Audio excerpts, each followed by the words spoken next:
Friends, this is our third lecture for strength of material, in which what we have seen up to today, it's moment of inertia.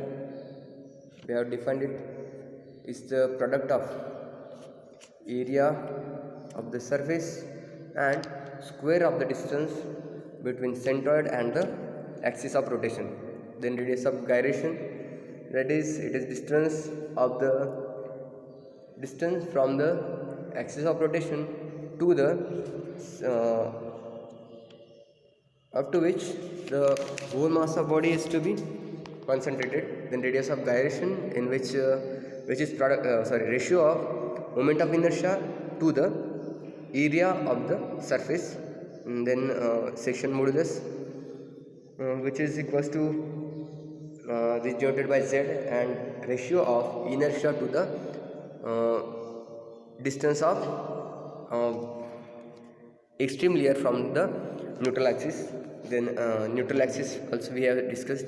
Then principle of parallel axis theorem and perpendicular axis theorem. Principal axis theorem states that the if we have to calculate the moment of inertia of a body about the parallel axis to any central axis, then it will be, or it can be calculated as, or can be stated that the moment of inertia of the plane surface about an axis which is parallel to the centroidal axis is equals to the addition of the moment of inertia of the body about centroidal axis and the product of area of the plane surface and square of the distance between two parallel axes. This is the principal axis theorem, parallel axis theorem, principle of parallel axis theorem. Then second one is perpendicular axis theorem, in which we have seen that if we know the moment of inertia, area moment of inertia of the body about two mutually perpendicular axes, then the moment of inertia of the third axis, which is passing through the point of intersection of two perpendicular axes and which is also perpendicular to that surface, and which will be equal to the sum of moment of inertia of two perpendicular axes in the plane of figure. Or we can say that the moment of inertia about an axis perpendicular to the plane is the sum of moment of inertia of two perpendicular axes through the same point in the plane of the object. Okay, then we have already discussed about the polar moment of inertia. Definition of polar moment of inertia is if Ixx and Iyy are the moment of inertia of a plane section about the two mutually perpendicular axes, then the moment of inertia Iz about the third axis zz perpendicular to the plane and passing to the intersection of xx and yy is called as polar moment of. Then we have studied moment of inertia, or we were looking for the moment of inertia for some standard shapes, in which we have studied. Okay, let's see. We have studied in this. Let's see over here. Here is parallel axis theorem. Okay, here is parallel axis theorem. Okay, IPQ, that is PQ is parallel to XX, which is equals to Ixx, that is moment of inertia of the body about x-axis, and plus A into A square. Then second one is perpendicular axis theorem. Here you can see this is perpendicular axis theorem. Here x-axis and y-axis are perpendicular to each other, and we have the moment of inertia, that is Ix and Iy. Then if we have to calculate the moment of inertia of the body about z-axis, which is perpendicular to these both, which will be equal to Iz is equals to Ixx plus Iy. Okay, this is the principle of perpendicular axis theorem. Then we have already seen the polar moment of inertia. This is polar moment of inertia is nothing but perpendicular axis theorem. Both are same. Then first shape that we have already discussed is rectangle. Okay, first is rectangle, about which we have seen B is width, D is depth, y bar is the distance of neutral axis from the x axis or extreme layer is b by 2, then x bar is d by 2. Then further its moment of inertia is moment of inertia of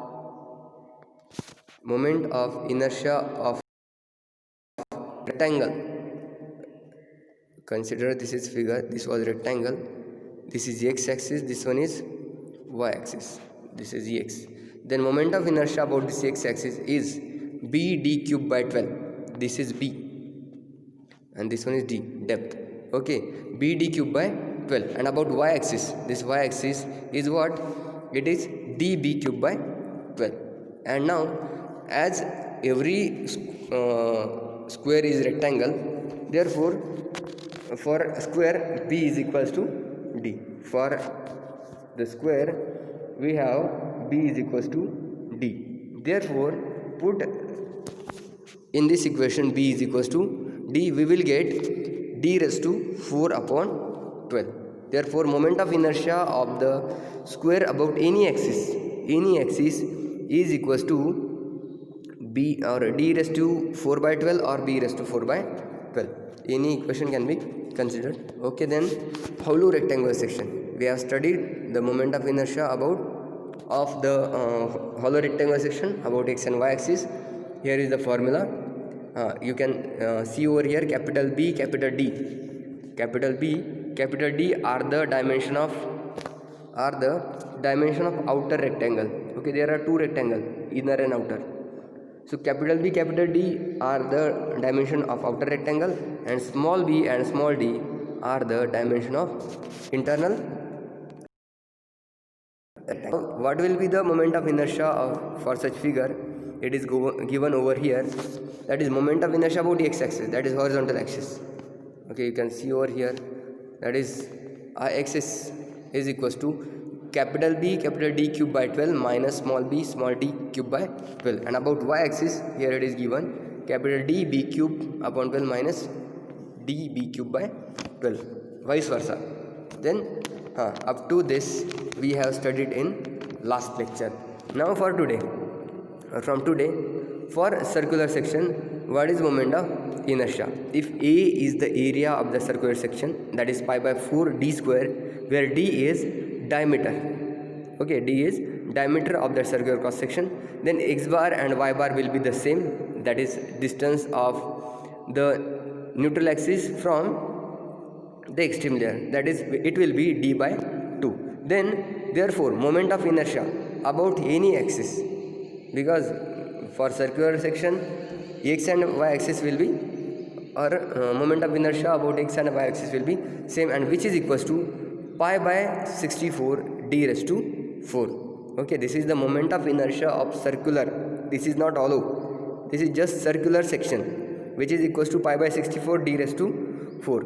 Now hollow circular section, if it is hollow circular section, then the parameter will not change, all these things are same, just one thing will change. Look at that, it is equals to pi by 4, like hollow rectangle it is same, pi by 64 d raised to 4 minus small d raised to 4, where small d is what? It is the diameter of inner circle. Okay, you can see over here, that is there are, for this hollow circle, capital D is diameter of outer circle, capital D is diameter of outer circle, and small d is diameter of inner circle. Therefore moment of inertia for capital circle is what? It is equals to pi by 64 d raised to 4 and minus inner circle pi by 64 into small d raised to 4. Therefore this is the moment of inertia of the hollow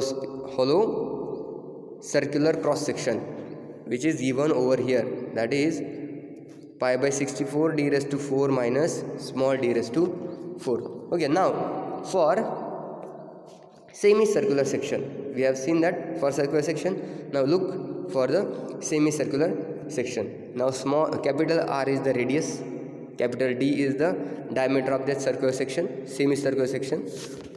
Now y bar is equals to 4r upon 3 pi. Let's see then. Area is what? Pi by 8. As for full circle, it is 5 by 4 d raised to or d square. For half circular section, it is pi by 8 d raised to 2. Now x bar is given. From x axis, extreme fiber is at distance r, and from y axis, extreme fiber is at distance 4r by 3 pi. Now therefore moment of inertia about x axis is equals to this much, 0.11 into r raised to 4. After making some calculation, we have given the value about x axis, which is horizontal axis, which is equals to 0.11 r raised to 4, and about y axis, that is vertical axis, it is equals to pi by 8 r raised to 4, pi by 8 r raised to 4, or in terms of diameter, pi d raised to 4 upon 128, pi d raised to 4 upon 128. This is the moment of inertia of semicircular section about x axis and about y axis. Okay, now quarter circle.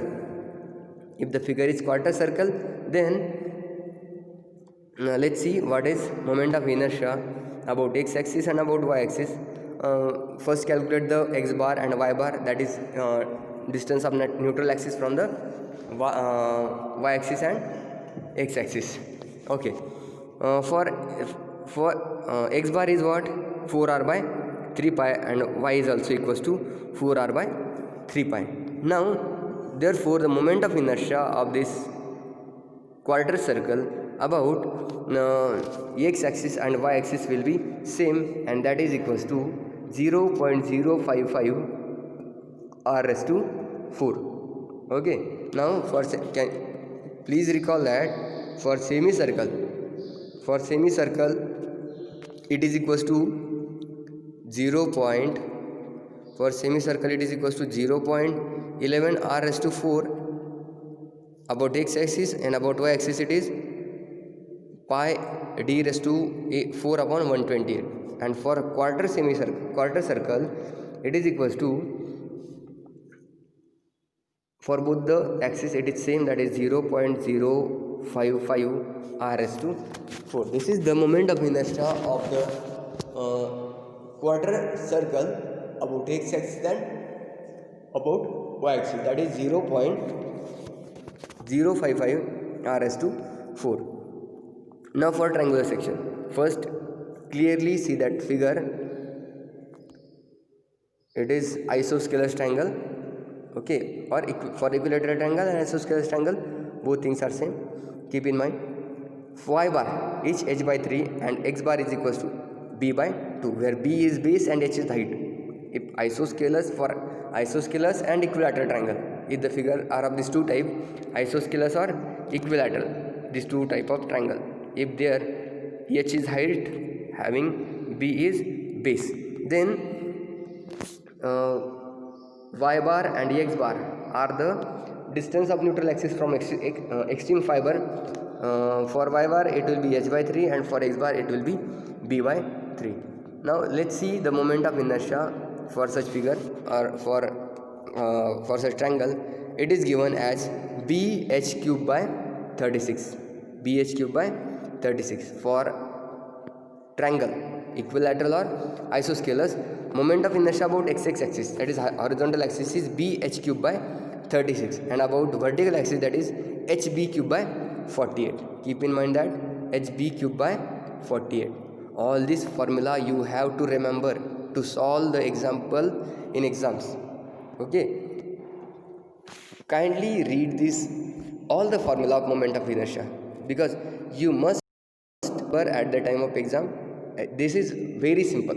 This type of example are very simple. You just have to put the values, diameter, breadth, height, depth, whatever. You have to just put this value into the equation and you will get the answer. You don't have to calculate too much you don't have to do too much calculation. Simple questions are there, so you just have to keep the formulas in mind, you will have the answer. Okay, now irregular triangle. If there is triangle, look at the triangle. H is the height is h, and base is divided in two part. From this, that is, you have to draw the perpendicular from the opposite vertex, and then this part will be a, this much part will be a, and this much is b. Okay, in this way you have to divide the triangle. There are two sections, first and second.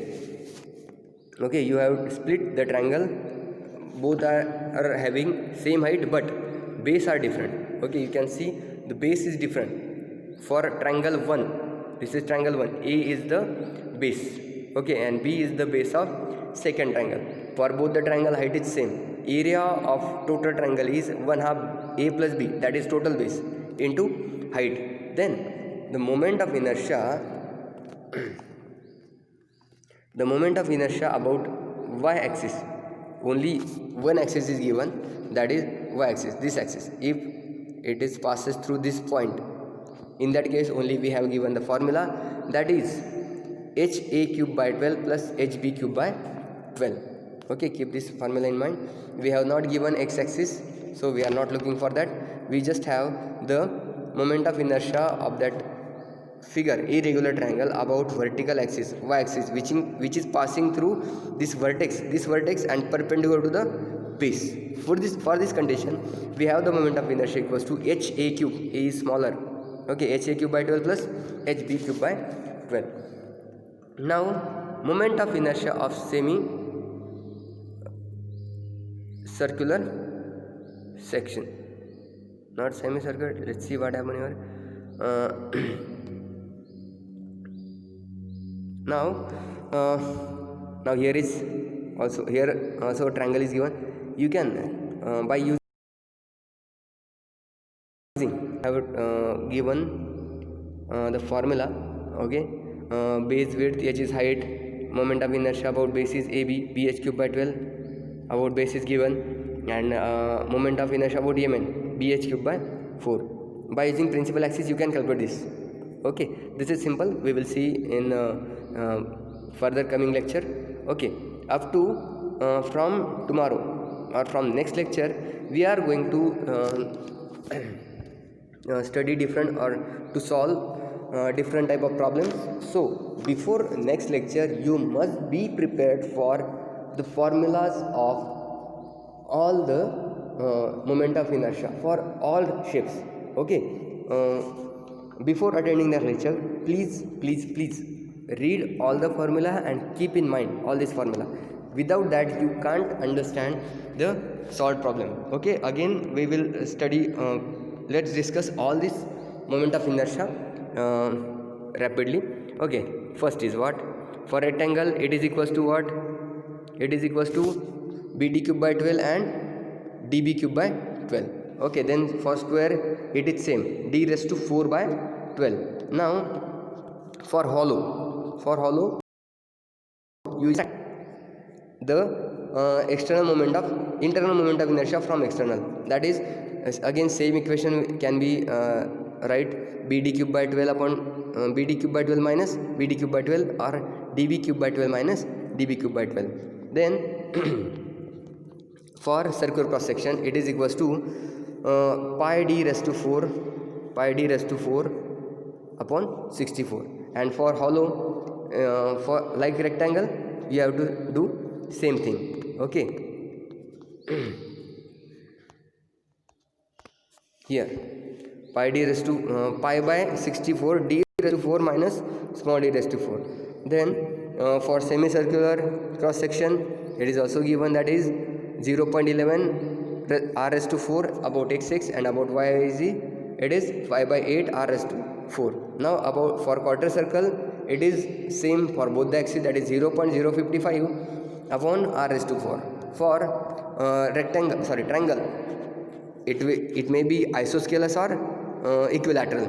The moment of inertia about x axis is bh cube by 36 and hb cube by 48 about y axis. Okay, then for irregular triangle it is given moment of inertia just about y axis they have given h a cube upon 12 plus h b cube upon 12. For today's lecture we will stop here. For next lecture be prepared for the formula. Okay, thank you.